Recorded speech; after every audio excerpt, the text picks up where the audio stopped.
Welcome to another video. So if I sound a bit annoyed, I have been interrupted 4 times trying to make a video.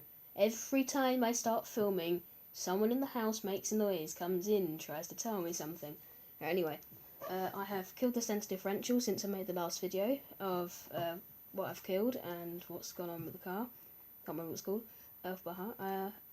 After taking it apart, I assumed I'd stripped the rear differential. It wasn't actually the case, it was the centre differential's internals. After I took it apart, one of the gears is completely stripped. It's one that goes up to the front, around the front, but it's completely stripped. It's metal, which is actually quite nice, but it is stripped. I can't remember if I ordered it. I'll order it anyway. But I need a new centre differential and shock tower. I think the shock tower's coming. That's going to be carbon, which I don't know how that's going to hold up. Hopefully it'll be stronger. Hopefully. I'm just fed up with issues now. If you've read the title, I'd like to tell, we'll see where the channel's going. I want to film some more videos. That is all it does. That was full power. It's not working at all. That's just the sensitive. There's no power going to the drive shafts. Sometimes I go nuts in the wood, but every time I've sort of done things like that, something's gone wrong, or I forgot to take in the camera. And a lot of the stuff that I actually do is just going around a park. Often that's the only way I get to use it, which is, it's still nice.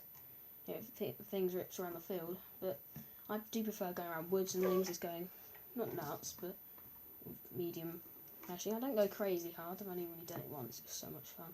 That's how I call the shock tower, and that's probably how this. It's not how it caused the problem. It's probably how it started to go on its way out. It's been sort of clicking for a long time. Since the last video, I will do CVDs. You're not supposed to do a WD-40, but that's what I did. They were really quite stiff. Luckily, they're quite loose now. Really nice.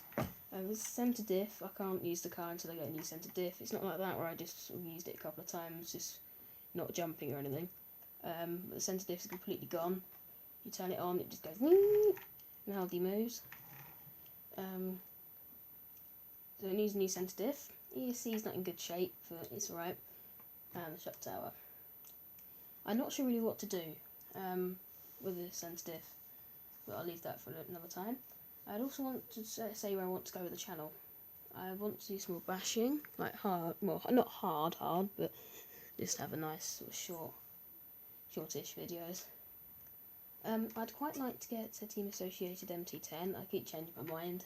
This has been for a while because it's not exactly the cheapest one I want, but it's fast-ish. It's not crazy, but it's quite nice with sort of bashing speed. I've always really wanted an X-Max, like really badly, but I could never really, well, I can't, I could never afford it, but I'd really want one of those. But the closest I can afford, really, is a Team Associated jar. Now, that's quite nice, should be relatively strong, kind of, be alright.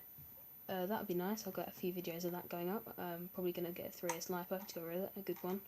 And I have 2 and a nice charger. And they'll charge faster. And you might get some bashing videos. Haven't done many of those recently. Well, for 2 reasons. The lockdown and the cars got bigger and better. So I can no longer do them around a small garden or anything like that. Because anything like this for a garden, touch overkill. Anyway, Team Associated MT10. New centre diff, new shock tower. I might film those. That took absolutely forever, mainly because you need to undo those two at the back to actually take it out. You need to undo those 4 screws.